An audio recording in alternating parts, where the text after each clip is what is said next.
2025 SLST 9, 10, 11, 12 new update রয়েছে এই ভিডিওটা মন দিয়ে দেখো, আশা করি অনেক প্রশ্নের উত্তর পেয়ে যাবে। এই মুহূর্তে সবচেয়ে বড় খবর, কলকাতা হাইকোর্ট থেকে এমন একটি আপডেট সামনে এলো যার জন্য নতুন করে প্যানেল তৈরি হলেও হতে পারে এমন সম্ভাবনা দেখা দিয়েছে।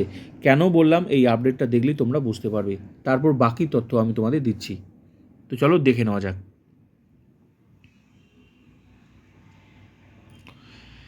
1 নম্বরের ব্যবধানে ইন্টারভিউ তালিকা থেকে বাদ পড়ে আদালতের দ্বারস্থ হলেন এক পরীক্ষার্থী। ঘটনাকে কেন্দ্র করে স্কুল সার্ভিস কমিশনের ভূমিকা নিয়ে প্রশ্ন তুলেছে কলকাতা হাইকোর্ট।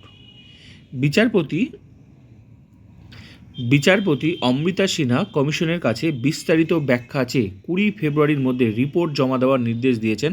পরবর্তী শুনানি 25 ফেব্রুয়ারি। জানা গিয়েছে, এসএলএসটি 2025-এর দ্বিতীয় পর্যায়ের পরীক্ষার আবেদন করতে গিয়ে অনলাইনে স্নাতকোত্তরের প্রাপ্ত নম্বর ভুল বসান ওই প্রার্থী।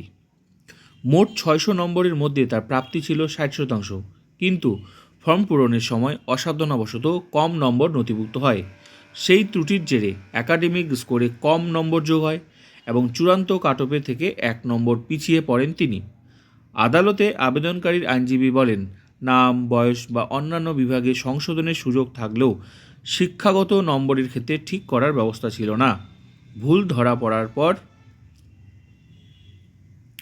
কমিশনকে জানানো হলেও সংশোধন করা হয়নি। তাদের দাবি, কর্তৃপক্ষ আশ্বাস দিয়েও প্রতিশ্রুতি রক্ষা করেনি।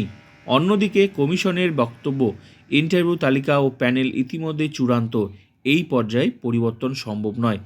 নেক্সট কী ঘটনা ঘটে অবশ্যই জানা যাবে। এবার এই মুহূর্তে পুরো 11-12 কিন্তু প্যানেল তৈরি হয়ে গেছে।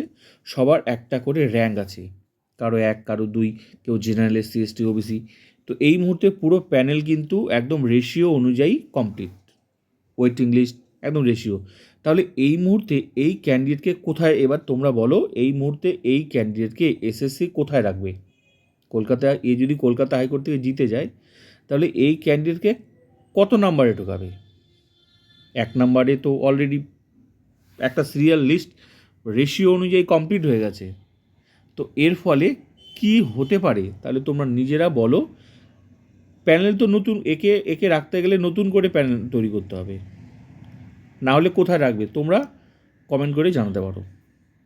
আর নেক্সট আপডেট অবশ্যই কি হওয়া উচিত বা কি হতে পারে তোমরা অবশ্যই কমেন্ট করে বলবে। তো আমি যতটুকু বুঝি, এই ক্যান্ডিডেটকে এই মুহূর্তে যদি মানে মানে এই প্যানেলে ঢুকাতে গেলে, সেটা ওয়েটিং লিস্টই হোক বা মানে ফাইনাল প্যানেল বা ইমপ্যানেল লিস্টই হোক, পুরোটাই তো একদম পাল্টে যাবে, পুরোটাই। জানি না কী হবে ভবিষ্যৎ, দেখা যাক।